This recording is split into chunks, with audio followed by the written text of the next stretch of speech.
नमस्कार, मेरा नाम है अभिषेक मिश्रा और आप देख रहे हैं युवा बोलेगा।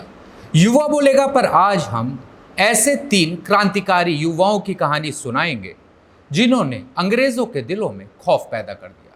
तारीख थी 8 दिसंबर 1930। पश्चिम बंगाल के कोलकाता की राइटर्स बिल्डिंग, राइटर्स बिल्डिंग वो बिल्डिंग हुआ करती थी जो प्रशासनिक कार्यों के लिए अंग्रेज इस्तेमाल करते थे, क्योंकि ब्रिटिश राज में कोलकाता वहाँ की राजधानी हुआ करती थी और राइटर्स बिल्डिंग वहाँ का मुख्य प्रशासनिक केंद्र हुआ करता था। रोज़मर्रा की तरह वहाँ पर प्रशासनिक अधिकारी काम कर रहे थे। सामान्य रूप से दिनचर्या या नियमित रूप से कार्य चल रहा था। सभी अधिकारी आ चुके थे, लेकिन अचानक से 3 युवक दाखिल होते हैं। यूरोपियन ड्रेस पहनी हुई थी उन्होंने, और उस खामोशी को चीरते हुए ताबड़तोड़ गोलियां चलाते हैं। ऐसा शोर मचाते हैं कि उस शोर की गूंज सदियों तक गूंजी। जी हाँ, हम बात कर रहे हैं ऐसे 3 क्रांतिकारी युवाओं की जिनका नाम था विनय, बादल और दिनेश। इन तीनों ने जिस तरीके से राइटर्स बिल्डिंग में दाखिल हुए और अंग्रेजी प्रशासनिक अधिकारियों को अपना निशाना बनाया, काफ़ी मशक्कत की और खौफजदा हो गए। बिनोय कृष्णा बासु का जन्म 11 सितंबर 1908 को मुंशीगंज जिले के रोहित भोग गांव में हुआ था, जो कि अब बांग्लादेश का हिस्सा है। मैट्रिक परीक्षा उत्तीर्ण करने के बाद उन्होंने सर सलीमुल्लाह मेडिकल कॉलेज, जो कि पूर्व में मिटफोर्ड मेडिकल स्कूल के नाम से था, वहाँ पे दाखिला लिया। ढाका स्थित क्रांतिकारी हेमचंद्र घोष से प्रभावित होकर बिनोय क्रांतिकारी जुगांतर पार्टी से जुड़े एक गुप्त संगठन मुक्ति संघ में शामिल भी हो गए।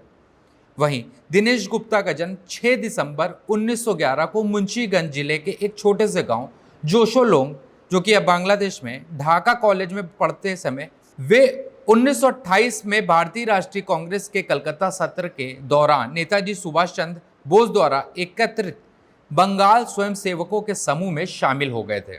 वहीं बादल की बात करें तो बादल ढाका के बिक्रमपुर क्षेत्र में पूरब शिमुलिया नामक गांव में पैदा हुए थे। उनका जन्म का नाम सुधीर गुप्ता था। बाद में उन्होंने नाम बदलकर बादल गुप्ता बिक्रमपुर के बनारी पारा स्कूल के शिक्षक निकुंजा सेन से प्रेरित थे। वह बंगाल स्वयंसेवक समूह में सदस्य के रूप में शामिल हुए और क्रांतिकारी गतिविधियों को अंजाम देने लगे। बादल अपने 2 पैतृक चाचा स्वर्गीय धारानी नाथ गुप्ता और नागेंद्र नाथ गुप्ता की क्रांतिकारी गतिविधियों से प्रभावित थे। दोनों अलीपुर बम मामले में शामिल थे और ऋषि अरबिंदो घोष के साथ पकड़े भी गए थे। साल 1930 में शुरू हुआ ऑपरेशन फ्रीडम के तहत विभिन्न बंगाली जेलों में पुलिस दमन के खिलाफ विरोध शुरू हो गया था। अगस्त 1930 में इस समूह ने पुलिस महानिरीक्षक लोमन को मारने की योजना बनाई। अंततः बिनोय ने उन्हें ढाका के मेडिकल स्कूल अस्पताल में गोली मार दी, जिसके बाद वे भागकर कोलकाता आ गए। उस दौर में एनएस सिम्पसन नामक एक जेलर हुआ करते थे, जो कि काफ़ी क्रूर माने जाते थे। ये मुख्यतः सभी जेलों के मुख्य अधिकारी हुआ करते थे, प्रशासनिक अधिकारी हुआ करते थे। ये विख्यात थे अपनी क्रूरता के लिए। खास तौर से भारतीयों के प्रति इनकी बेपनाह नफरत सबको मालूम थी। जेल के दौरान ये बातें सामने आई, तभी बादल, बिनोय और दिनेश ने एक प्लान बनाना शुरू किया। किस तरीके से एनएस सिम्पसन ने जो लोगों को मारा था, जिस तरीके से अत्याचार करते थे, भारतीयों को नफरत देते थे, क्रूरता करते थे, उससे ये लोग काफ़ी आघात थे और अपनी क्रांतिकारी जो अलग थी उसको जलाने के लिए और इस तरीके के कारनामा करना चाहते थे ताकि अंग्रेज़ों को उनकी हद पता चल सके। एनएस सिम्पसन को मारने का प्लान बनाया गया। एनएस सिम्पसन रोज़ाना की तरह राइटर्स बिल्डिंग जाया करते थे। राइटर्स बिल्डिंग के बारे में आपको एक बार और बता दूं, 1777 में थॉमस लियोन नाम के एक आर्किटेक्ट ने इसको बनाया था और इस बिल्डिंग में बंगाल के तमाम कारीगर उनके साथ लगे थे और उन्होंने इस बिल्डिंग का निर्माण किया।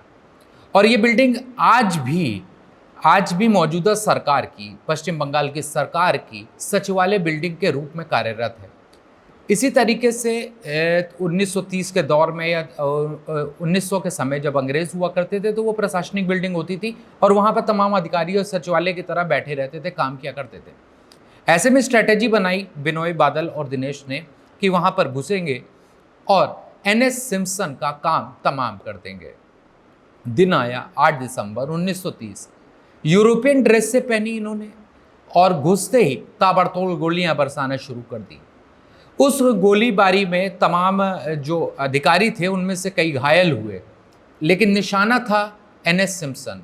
एनएस सिम्पसन को देखते ही गोली मारी गई और उनकी मौकाए वारदात पर ही मौत हो गई। इसके बाद सभी अधिकारी इनके पीछे पड़े। बादल गुप्ता ने मौके को देखते हुए, ये जब समझ गए कि अब वो पकड़े जाएंगे, उन्होंने मौके को देखते हुए साइनाइड खा लिया, पोटेशियम साइनाइड, और खाने के तुरंत बाद ही उनकी मृत्यु हो गई। वहीं विनय और दिनेश ने अपनी अपनी रिवॉल्वर से अपने आप को गोली मारी। और विनय की अगर बात करें तो 13 दिसंबर 1930 में कुछ दिन संघर्ष करने के बाद उनकी मौत हो गई।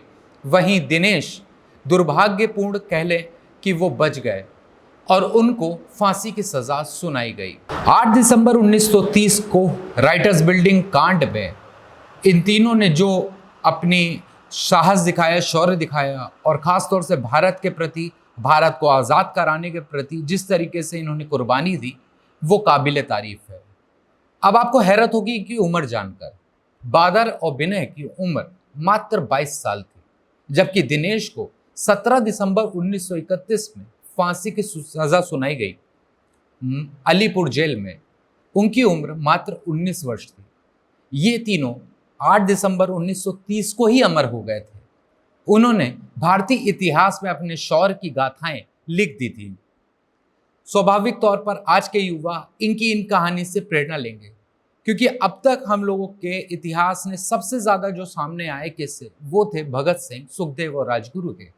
लेकिन विनय, बादल और दिनेश की इस कहानी काफी प्रेरणादायक है कि किस तरीके से इतनी सी कम उम्र में, जिन्होंने सिर्फ 2 दशक देखे हों और इस उम्र में उन्होंने जाकर अपनी शहादत दी अपने देश के लिए, अपने वतन के लिए। उनका भी शायद सपना था कि कभी हम भी अपना आज़ाद देश देखेंगे, कभी अपनी ज़मीन देखेंगे, कभी अपना आसमान देखेंगे, लेकिन ऐसा हुआ नहीं। उन्होंने ये सपना हम सबके लिए दिए था और आज हम लोग आज़ाद हैं। ऐसे वीर सपूतों को हमारी तरफ से और भारत माँ की तरफ से नमन है।